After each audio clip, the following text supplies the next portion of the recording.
इस वक्त मैं स्वात के तारीखी गांव इस्लामपुर में मौजूद हूँ। इस्लामपुर का गांव वैसे तो हाथों से बनने वाले ऊनी शालों के हवाले से मशहूर है और यहाँ पे हज़ारों की तादाद में कड़ियाँ हैं और यहाँ पे ऊनी शालें तैयार की जाती हैं।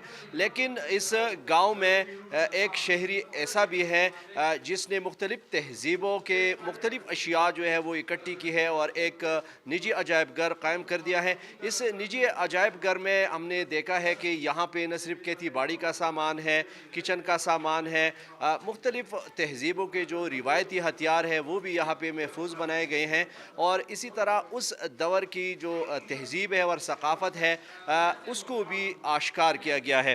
तो हमारे साथ मौजूद है इस म्यूज़ियम का बानी जिसने इस म्यूज़ियम को कायम किया है। बताइएगा कि आपने यहाँ पे जो अजायब घर कायम किया है तो इस अजायब घर में कौन कौन सी चीज़ें हैं और इसका मकसद क्या है?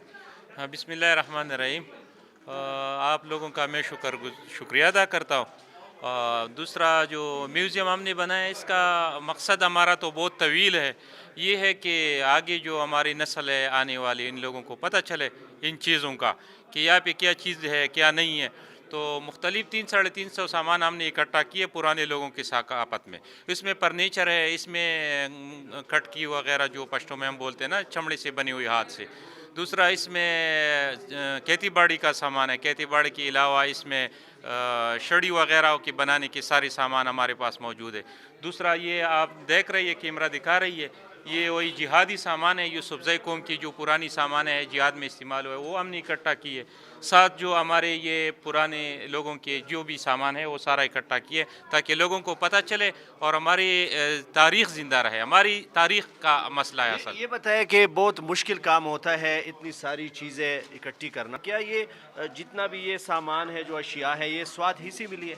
जी, बस मेहनत से आप अगर मेहनत से इबादत से अल्लाह भी मिलता है। बड़े लोग कहते हैं कि उनका असल में हमने कोशिश की है इन चीज़ का हमारा जो तस्वुर है इस सकाफ़ती वरसा का, तो 2-3 साल हमने बहुत मेहनत करके रातों दिन रात हमने लगा कि ये सारा सिस्टम और ये हमने घर वगैरह जो पुराने ये बनाए। इसके ऊपर मैं किसी के घर पे चला गया, जो किसी गिफ्ट लिया, जो चीज़ मुझे पसंद आया कि उनको पैसे भी दिए। तो सारा सामान हमने इकट्ठा किया और यहाँ पे तकरीबन पूरी स्वात की तारीख़ है। हमारे वाली स्वात की भी तारीख़ इधर लिखी हुई है, वो भी वाज़ेह तौर पे है, लेकिन हमने इधर भी महफूज कर ली है ताकि लोगों को पता चले। और दूसरा मैं हुकूमत का भी बहुत शुक्रगुज़ार हूँ कि वो ने इनको NOC जारी किया और इनको लाइसेंस भी दिया। तो मैं बहुत शुक्रगुज़ार हूँ अपनी हुकूमत का। बहुत शुक्रिया। अगर कैमरामैन आपको दिखा सके तो ये वो पुराने हथियार हैं जो यहाँ पे रखे गए हैं। ये बंदूक है, इसी तरह तलवारें हैं और ये कशकोल भी है।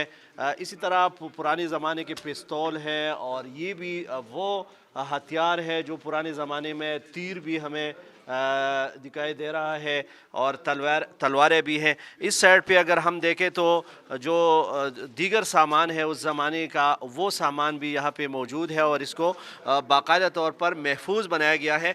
और ख़ुशी की बात ये भी है कि हुकूमत की जानिब से इस निजी अजायब घर को बाकायदा लाइसेंस जारी किया गया है। और दूसरी बात यह है कि यहाँ की जो नई नस्ल है, जो नौजवान है, वो भी यहाँ पे अब आ रहे हैं और यहाँ पे उनको न सिर्फ सकाफ़त और तारीख़ के हवाले से रोशनास किया जाता है बल्कि वो इन चीज़ों में दिलचस्पी भी लेते हैं और उनको पता चल रहा है कि जो मुख्तलिफ़ तहज़ीबें हो की गुज़री है वो कौन सी तहज़ीबें थी, उनकी तारीख़ क्या थी और सकाफ़त क्या थी।